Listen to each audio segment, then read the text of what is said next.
দক্ষিণবঙ্গের কিছু জেলায় অবশ্যই তাপপ্রবাহের সম্ভাবনা আছে, তার জন্য অ্যালার্টও করা হয়েছে।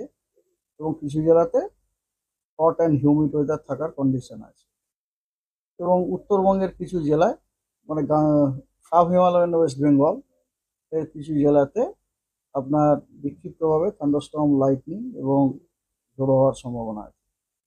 আপনার গাঙ্গেয় পশ্চিমবঙ্গের বা দক্ষিণবঙ্গের যে জেলাগুলোতে তাপপ্রবাহ থাকার সবচেয়ে বীরভূম, মোটামুটি পশ্চিমের জেলা বীরভূম, পশ্চিম বর্ধমান, পুরুলিয়া, বাঁকুড়া, ঝাড়গ্রাম এবং পশ্চিম মেদিনীপুর।